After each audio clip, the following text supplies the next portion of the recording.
This video is brought to you by Sporlan, quality, integrity, and tradition.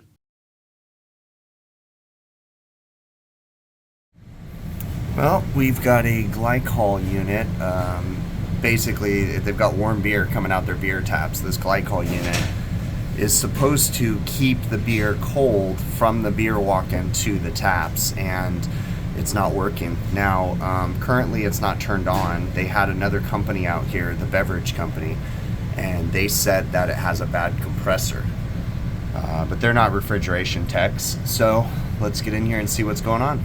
My allergies are gonna love me. I'm stuck in a hole over here and it's all dusty on the other side of this fan coil, of which customer's actually supposed to replace. And look at this is missing. Anyways, that's a whole nother story. This is the one years ago. It's a 5-ton and it has one, what is it, a 14-inch duct, one single 14-inch duct run. That's probably about 50 feet long with like 4 drops on it, but on a 5-ton, that thing can't breathe at all. The blood pressure is like freaking through the roof, static pressure, but it's just joking. All right, so we got our unit right here. Condenser doesn't look too dirty. Don't see any scary stuff going on. This is that, seeing these pop up more and more. UBC, I don't know if they're gonna pop up anymore because they're from Ukraine. From that Kiev place or whatever, or something like that, I think is what I remember. I don't think that they are gonna be getting built there anymore. But,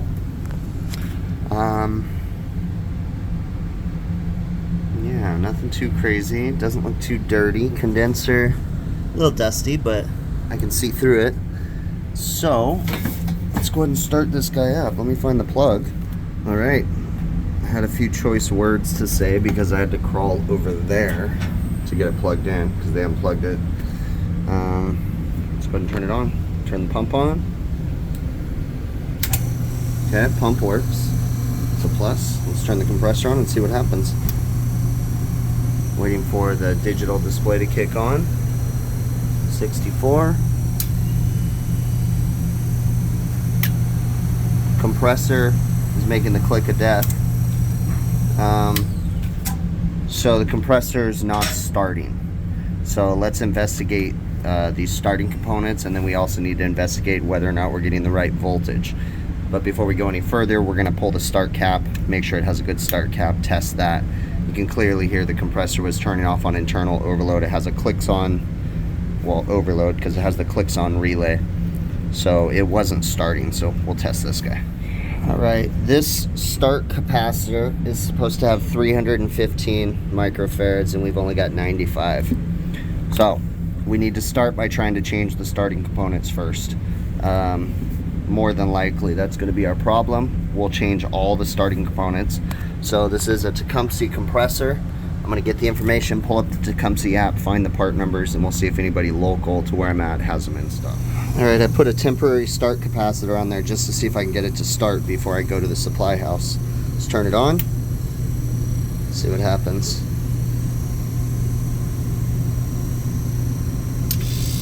Compressor starts, 118 volts, 6 amps. So the compressor started. We're going to let this run while I'm gone. That way it can potentially bring the product down to temperature, and then I'll get new starting components, hopefully. I still got to do the research to find out if they have them. But this is a AMRAD, or turbo. It's a turbolytic 50. It's a universal start capacitor. Now, technically it doesn't go high enough, but I basically maxed it out and got it almost all the way to 300 microfarads. It was enough to start the compressor. We're definitely going to put the right one on there. But that capacitor does not go to 315 microfarads, but just jumping everything together, I was able to get it close enough to start it. So we know that the compressor seems like it's working okay. So like I said, I'll let it run while I'm gone. It should be almost down to temp, if not down to temp by the time I get back. And then we can troubleshoot further and potentially put new starting components on it. So I've been gone for about an hour and a half or so, because I'm kind of out in the boonies. So finding the supply house is a little ways away, but in the meantime, the unit came down to temperature. It's at 30 degrees and satisfied. Compressor's warm. Condenser fan motor's warm. Everything's good. So at this point, I'm going to shut it down. We're going to change the capacitor, and then we'll turn it on. And then looks like we have a suction port on this guy, but I don't see the need to put gauges on this, depending on the amount of refrigerant that this guy holds. How much refrigerant? 0.44 pounds of refrigerant. So what, half a pound? So 8 ounces of refrigerant, just under 8 ounces or something. I'm not going to apply service gauges for something like that. The fact that it came down to temp kind of implies to me that everything seems okay. So we'll change this start cap, start by turning everything off, and then swap it out. Now, one of the things that stinks, I'm going to kind of go off on a rant here. Tecumseh is a compressor manufacturer. Now, they don't always make their own compressors. Even Copeland does the same thing, like on some of their smaller fractional horsepower compressors. Other companies will make the compressors. If we come back here, sometimes you'll actually see data tags. I don't see anything on this one. What you can do sometimes too is if you pull off the main tag, at least on some of the Copeland ones, there'll be the actual manufacturer's tag underneath it.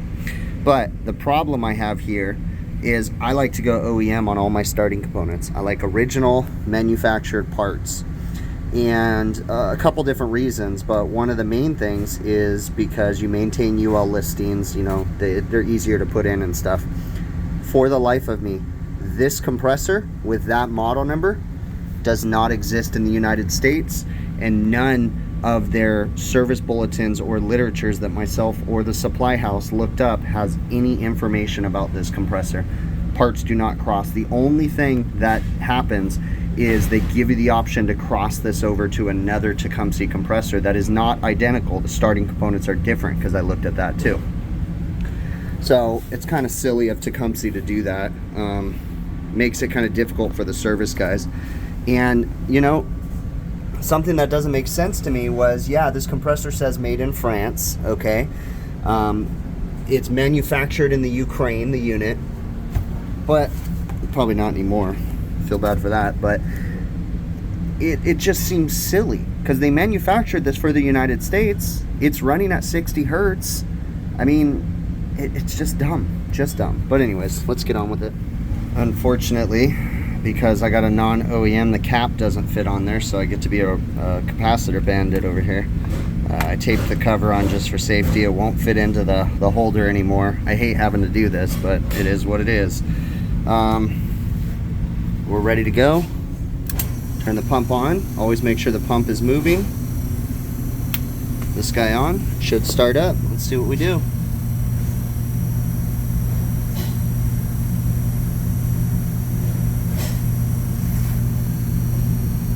Oh, it's still satisfied. Huh.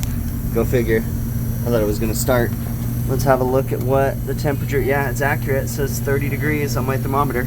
So their temperature controller is accurate. This cap wasn't in very good. The guy that was here before me from the beverage company left it out. You don't ever want to leave those off, because dust will fill up. There we go.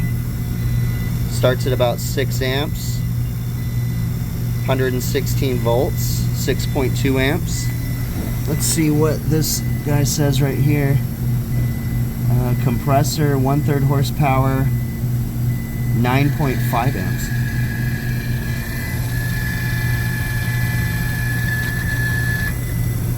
I think we might be losing a condenser fan motor too. That guy was making a funky noise. We might have to go all the way back to the supply house to get a condenser fan motor. That stinks, huh? But yeah, that condenser fan motor is going bad for sure. But yeah, we're under current on the compressor, so we're good. You want to be careful, but take my blower, blow this guy out, blow that guy out to all the dust out. Try not to breathe it in, that way we clean that guy. It's just tucked in such a corner over here. Show my distaste and anger for these units again too. Everything's metric from that. It's like a 10 millimeter or 9 millimeter, like the screws holding the motor end metric, like it's just dumb. So got a new one in. My viewers will probably be happy that I'm using Wago connectors. I know a lot of my European viewers don't understand. I've been starting to use them a little bit more. They're pretty cool. So we're going to zip tie everything up and hope that I put the right motor in and got the right direction. There goes the pump. So it needs to spin this direction. It needs to spin this direction. Wait a minute here though.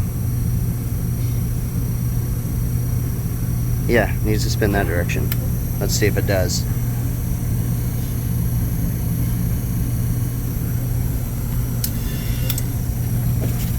Okay, slowing down, I shut it off. Yes, it is spinning that direction, so we are good to go. So we'll start this guy back up, we'll zip tie everything up, and we should be done for today, hopefully. No more squeaking sound coming from the condenser fan motor, that's a plus. It's moving air right across the condenser. Everything's looking good. Like I said, I need to zip tie a few things up, protect these wires, and so let's do that.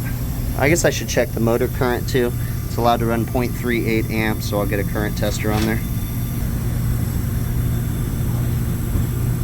So we're right within spec. We're allowed to run 0.38. We're running 0.35, and we're moving air like we're supposed to, so I think all is well.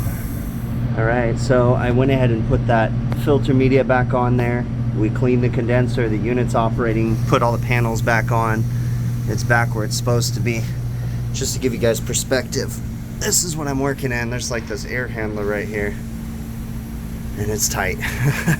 Duct work over there, so I could get over there. It's just, you know, having to straddle this guy. So I gotta organize my bag because I got everything everywhere right now at the moment. So that's it. We'll catch you on the next one. So I was working on a glycol unit, or a beer line chiller, or a beer chiller, whatever you want to call it. Okay, it's a tiny chiller. It takes refrigerant, right? Usually with some sort of a heat exchanger, typically a flat plate heat exchanger on the newer model units, okay?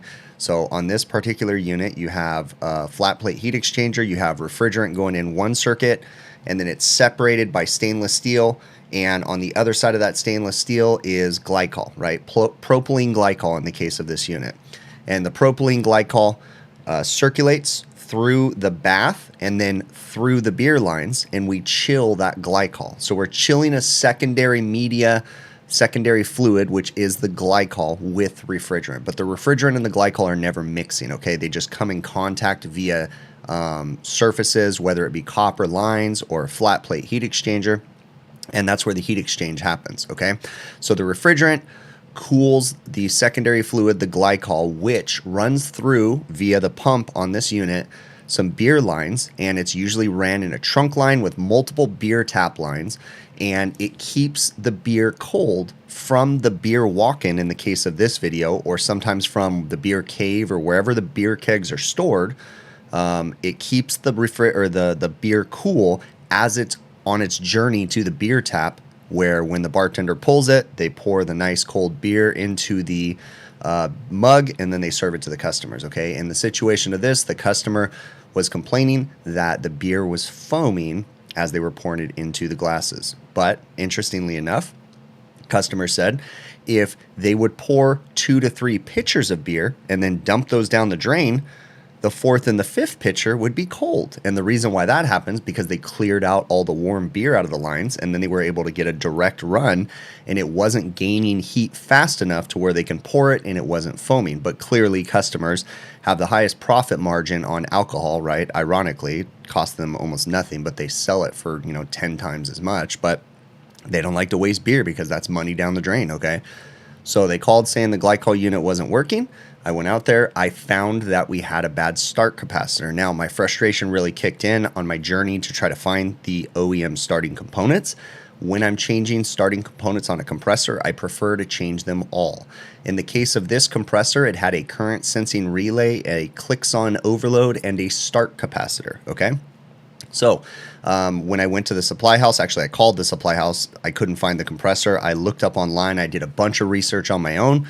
That compressor, in any of the literature and data that I have, the Tecumseh app of which I have, that compressor did not exist. Called the supply house, they're like, it's not a Tecumseh compressor. I said, yes it is, I'll bring you a picture. Went down to the supply house, couldn't get the starting components. simply because it's a foreign compressor. It was made in France, and it really wasn't, I guess, meant for the United States. I mean, it's really odd though, because it was running at 60 hertz. I don't know if they run at 50 hertz in France, but I know a lot of European countries run at 50 hertz. And typically if you get a compressor, it'll be rated for a different frequency. I know that some things can run dual frequencies, different things, but anyways, that's a whole nother conversation for another day. But usually if this is meant for a foreign country, it'll be stamped with the voltage from the foreign country. You know, it won't be set up for 120 volts like we operate here. And it'll run at like 50 hertz or something, okay? So it didn't make sense as to why we couldn't find this compressor in the United States, or even the starting components. Now, they had things that you could cross it to a more commonly used compressor, but I didn't need to change the compressor. I just needed starting components. So I was bummed out that I couldn't get the OEM starting components, but I found an aftermarket start capacitor. But I kind of mentioned in the video, I prefer to put OEM start components in there. One of the biggest reasons is I hate when you try to put a capacitor back in a system and you can't get a cap on it, and you have to tape it up or something to protect it. In this situation, that's what happened. Couldn't get the OEM start capacitor, and I had the cap from the old capacitor wouldn't really fit to protect this one, so it wouldn't fit in the little holder for the capacitor. I had to electrical tape it. It sucks that I had to do that, but you know, it is what it is. It's working. This video was actually filmed like a year and a half ago. It was just in my archive footage, and I edited it down, but compressor's still working on that thing. It's kind of funny, like, you know, I can't believe, I mean, I shouldn't say I can't believe. More and more, I'm noticing cheaper and cheaper equipment being installed in these restaurants, okay?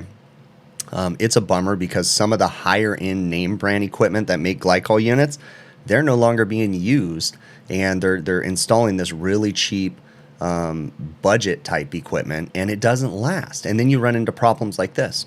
You know, I guess you get what you pay for, but it's just interesting because, you know, it doesn't trickle down, you know, and I'm the one that has to solve the problems, right? And I hate having to put something in like that, you know, but again, it is what it is, and it's operational. I really appreciate you making it to the end of the video and listening to me rant. Thank you very much. If you haven't already, please consider checking out my website, hvacrvideos.com. Couple other ways, if you're interested in supporting the channel, the simplest way to support this channel is just watch the videos from beginning to end. That really is the easiest way. Excuse me. Been a long day. Couple other ways.